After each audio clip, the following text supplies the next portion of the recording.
They're just going and coming and going and coming. See, it's losing that. It's just adding codes, taking away codes,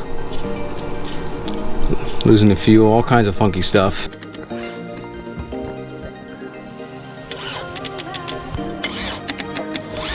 Today we've got to go look at a 39 CV. I don't even know what's wrong with the boat, but I know we got to go look at it and figure out what's going on. But I figured while we're doing that, I would go ahead and tell you guys a story of the first time that I blew up an engine while out on the water. It was an older boat that had a Johnson on it, but I want to show you something real quick. Take a look at this. Ouch. That hurts. The complaint was that the engine wasn't getting wide open throttle. But the cool thing about the boat was that it had a little 15 horsepower Mercury engine on the back of it. So we had a kicker, which was good.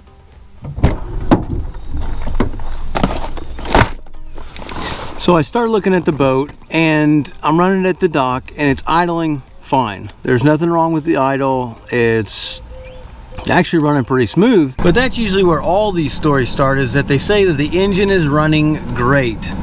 And so what I need to do is take the thing out for a test drive. So I hop on the boat, I take it out, and I'm running around out in the water. Now we're here at the boat though, and I've kind of already hooked up the computer to kind of see what we got going on. But the biggest thing is that I noticed there wasn't a terminator back here. And if I unplug the computer,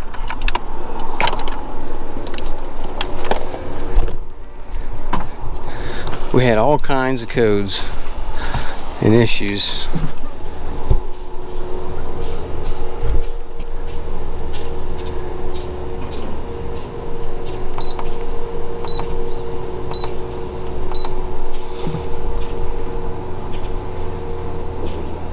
They're just going and coming and going and coming.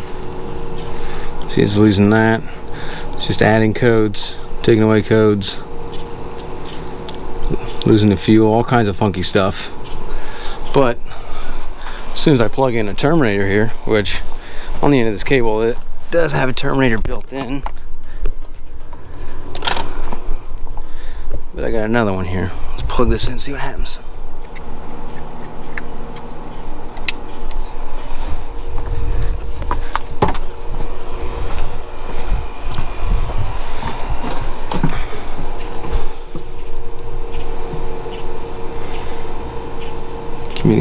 Communication.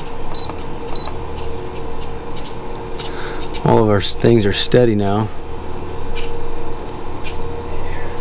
And all of our codes are going away.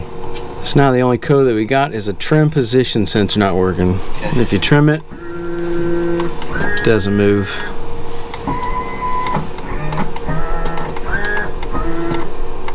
All the rest of them do though. So all this trouble for one of these.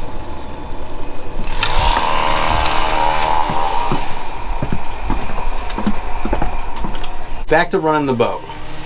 Going out for a test drive, right? Riding the boat, everything's running smooth. Running around, do a couple loops, wide open throttle, and it's purring like a kitty cat. Well, it looks like fortunately we lucked out with that boat. You know, there could have been all kinds of different problems with the communication on that boat. Whenever you get communication errors on boats like those, well, boats like any of these where you've got 3, 4, or even twins, you got multiple engines like that, you could have a whole slew of problems. But fortunately, it was just a terminator. And we do have videos that show that system in detail, so I can link those if you want to check those out to see how that system works. But let's go back to our story about blowing up this engine.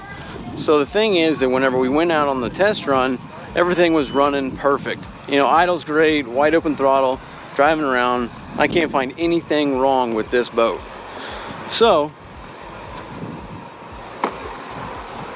what I'm thinking is, all right, I'll do a couple loops, come back, talk to the customer, and we'll figure out what's going on with the boat.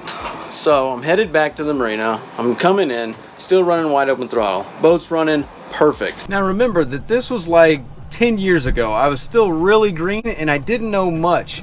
There's plenty of other tests that I could have checked out before running the engine that probably would have shown that the engine pretty much was dead, but that's just another step that you go through while getting experience. But I'm running along about 200 yards from the inlet and you just hear this loud boom, and that was it. The engine locked up and threw a rod right through the block. So I scrambled around and got the fuel to the kicker engine hooked up, and then fortunately that engine started up and it was able to get me back without any other issues. But the takeaway here though is that most of the time an engine isn't going to really give you any signs before it blows up. Obviously that was an older engine, and these days you've got oil pressure sensors and air pressure sensors, NOx sensors, temp sensors, so there are some warnings that you'll get before the engine blows up, but back then there just wasn't any of those.